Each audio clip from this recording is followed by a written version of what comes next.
Germany had been reluctant to supply Ukraine with weapons, but this is its belated gift, presented in this promotional video. The significance of this anti-missile weaponry is not just its range, but what it now represents. Today, the conflict in Ukraine has entered a new phase. In Germany, NATO allies, galvanized by a perception of Russian weakness, are changing their tactics from defense to attack. I applaud all the countries that have risen and are rising to meet this demand. But we don't have any time to waste.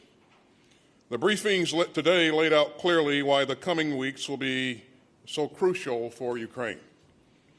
So we've got to move at the speed of war. Thanks, guys. A war the US believes is at a tipping point. Over 40 countries have gathered to unite behind a package providing new firepower, and after German hesitance, a shift in gears. But what does the acceleration of weapons and military aid mean for this war? There's no question that the decision to supply heavy weapons to Ukraine is a new phase in this conflict. Until now, the main objective of Western governments and of the Ukrainian military was simply not to lose this war. Now, however, 2 months into the war, the strategy is shifting. The weapons that are being supplied are there in order to steel the Ukrainian military for a victory, a potential victory against the Russians. Meanwhile, in Moscow, earlier the Russian foreign minister entertained the peace offering from the UN to mobilize a humanitarian effort in Mariupol. I know that we have today, facing the complex situation in Ukraine, different interpretations. Different interpretations might be an understatement. If at times Russia sounded conciliatory, there were also aggressions. Last night, the Russian foreign minister flirted with nuclear threats. Когда действительно риски весьма и весьма существенные, очень не хотелось бы, чтобы эти риски искусственно раздувались, а желающих таких немало. Опасность серьезная, она реальна, ее нельзя недооценивать. This is a Russian missile test. Today there was a warning for Britain that Russia would respond to provocation after the government announced support for Ukrainian strikes into Russia. But are these threats a sign of dissent or a country looking for a way out of the war? On a busy day of diplomacy, Putin was back at his long table with the UN Gutierrez, blaming Ukraine's actions but promising a political solution. Putin has been increasingly isolated. This is a party for returning athletes at a time Russian sportsmen and women have been disinvited from competitions across the world. Today's news increases the pressure. These are Ukrainian forces in Luhansk. On the ground, NATO feels the balance of power has shifted as the alliance is mobilized. Today, Sweden and Finland also confirmed plans to apply for membership, an ambition that persists in Ukraine. But would that be sacrificed in the pursuit of peace? You can't think in the scale of don't anger the aggressor. Because thinking about compromising, it's sort of, oh, we shouldn't do something, we should do something to Putin, for Putin to, to be calm. Statements will not do anything. The only thing to stop Putin and to stop Russians is to win at the battlefield. But on that field, the casualties are mounting. This is besieged Kyiv, resilient but in need of rescue. Thousands have died in this conflict, and as the UN projects that over 8 million will be made refugees this year, this is why today's diplomacy matters. Well, earlier I spoke to the Armed Forces Minister James Heappey, and I asked him if Britain backs President Zelensky's clear position that Russia must be defeated and out of everywhere it has occupied since the war began in February, before any negotiations could begin over Donbass. Absolutely. Our position is that it is for the Ukrainians to define what is an acceptable outcome for this. After all, this is their country, and they were living peacefully within their own borders.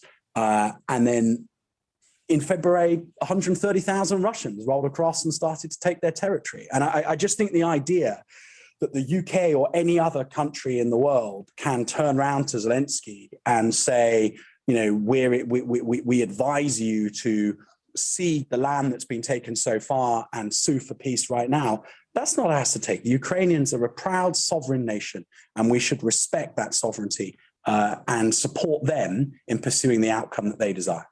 The Defence Secretary was asked this week whether he could see NATO forces, British forces, returning to Western Ukraine. And he entertained that idea, because if the war is essentially in the east, we could go back to a situation where British forces are close to Lviv, for example. Do you see that happening? Prior to February, I think what is sometimes forgotten is that there has been a conflict in the Donbass for 8 years or so. And, dozens of people on each side were dying each year as a consequence of that conflict. And yet the UK was heavily invested in training the Ukrainian armed forces in central and western Ukraine. It's perfectly feasible that we can return to that position in the near future. Do you support any Ukrainian attacks on Russian territory? It's not clear whether these attacks on ammunition and arms facilities in Russia are Ukrainian, but if they are they justified? Just as when I've been giving interviews previously and we've been talking about whether Russia might seek to blow up the resupplies that we're providing once they've crossed the Ukrainian border, well, of course they could. And that's a perfectly legitimate target because they're trying to disrupt Ukrainian supply lines. But by exactly the same token, whether they are or not is still unclear, but by exactly the same token, it's completely legitimate for the Ukrainians to be seeking to strike into Russia's depth in order to disrupt their fuel supplies and their logistic operations as well. So if you accept that Ukraine has a right to hit military targets in Russia, and we are obviously sending them anti-tank missiles, for example, is there a principled difference between sending them those sorts of battlefield weapons and sending them long-range missiles? No, I mean, increasingly we are sending them longer-range stuff because the nature of the conflicts has changed. The international appetite to provide military aid to Ukraine has changed.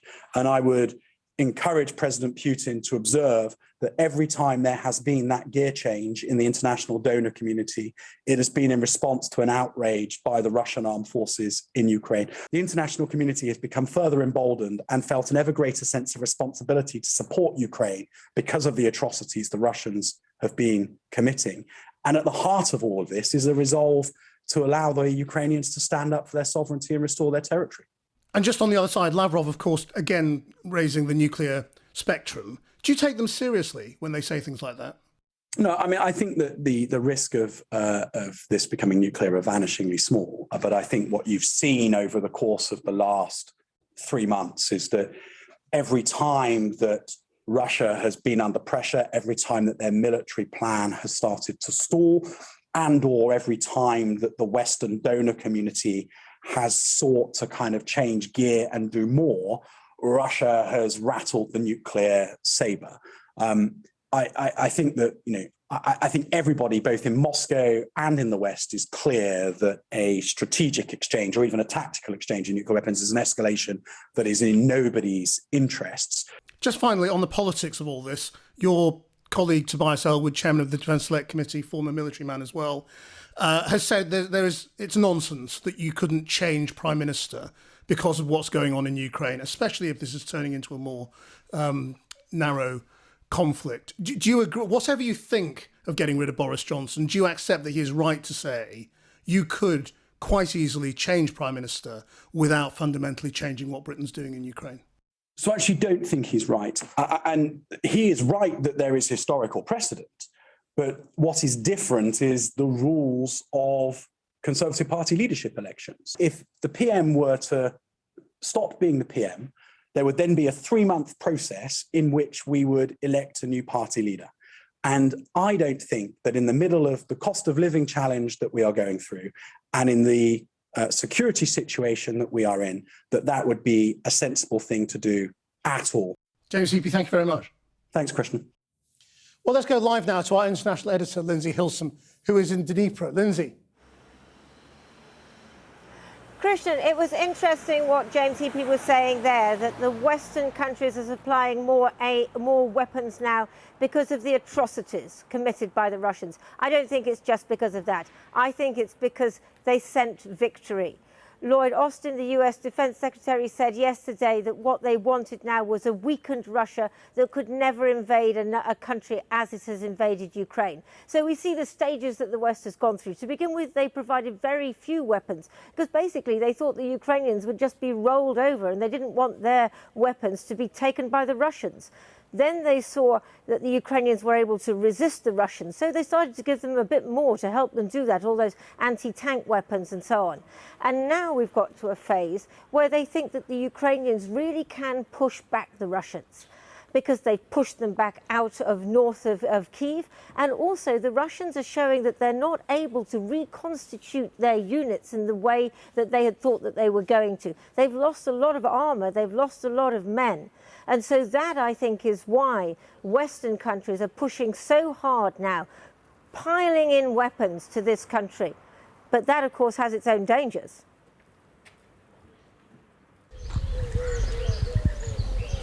It used to be a family home, like others in the village of Kamyanske, obliterated by Russian artillery. 3 people were killed by a Russian shell here at the weekend. Who would stay in such a dangerous place? В основному вже тих, хто хотів виїхати, вони вже поїхали. Але залишилися все ж таки люди, яким немає куди їхати. The colonel takes us further into the village. We're about 15 kilometers from the front line. Hello, good morning. Lena and Kyiv left in early March, but are bringing supplies to their neighbors who are helping others in the village. У нас повністю згорів будинок.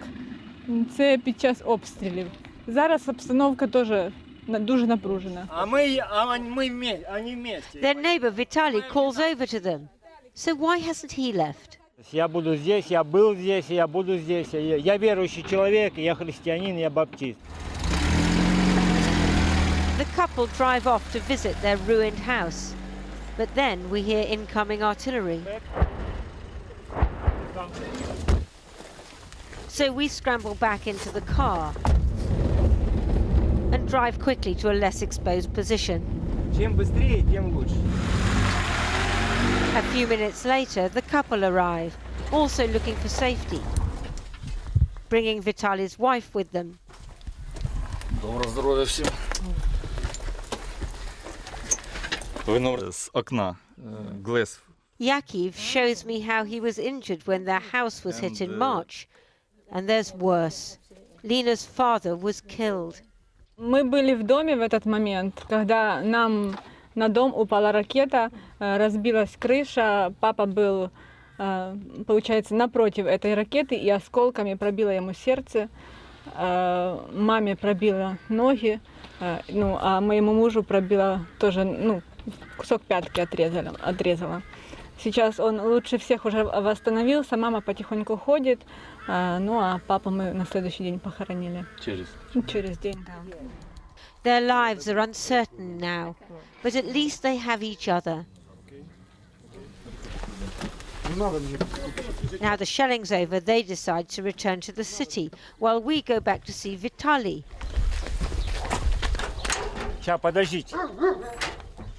He takes us to Lena's parents' house, where their dog has nothing to guard but ruins. My God. The rocket came straight through the roof and into the kitchen, where it killed Leonid, Lena's father.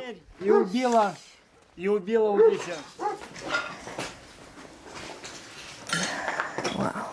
A moment of destruction, frozen in time.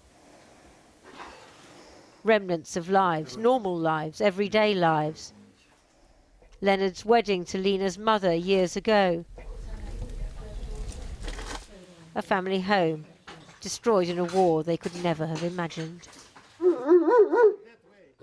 This area has been shelled since the beginning of the war. It's extraordinary that anybody has stayed here at all. But many of the villagers say they've got nowhere else to go. The Russians are in the next village now. They could be here within days. Opposite, signs of spring amongst abandoned houses. Right, so it came in here. Vitaly shows me how close the shelling came to his house, hitting another just a few yards away. All these little bits of shrapnel and Yeah. But he and his sister Svetlana say they're going nowhere. They've got animals to look after and older people in the community to care for. After all the evidence of Russian brutality in Bucha and elsewhere, are they not afraid of what will happen to them if the Russians occupy the village? Не знаю даже, я как-то и не думала об этом. Я думаю, что как бы будет сегодня, попадем под бомбежку или не попадем под бомбежку. А что дальше будет, то уже, как говорится, Бог усмотрит, что будет. So they gather tulips while they may and hope for the best. Well, Lindsay, where does the situation on the ground and all these new weapons going to Ukraine leave the UN Secretary-General's attempted peace? I don't think there's a lot of hope at the moment. Negotiations normally happen when two sides have fought each other to a standstill, or where one side is so strong that it feels it can negotiate from a position of strength and the other side is just going to have to surrender. We're not at that point at the moment. But I think there is a danger of escalation. And some voices will be saying that the Americans and NATO are getting too confident, and that the danger is that if Putin feels cornered, he might use nuclear weapons, he might use weapons of mass destruction, and that would be even worse for Ukraine. Most Ukrainians I've met say, we fight on, we're going to defend our country. But as you saw in that report, there are a lot of victims in this war, and there are likely to be many more as well.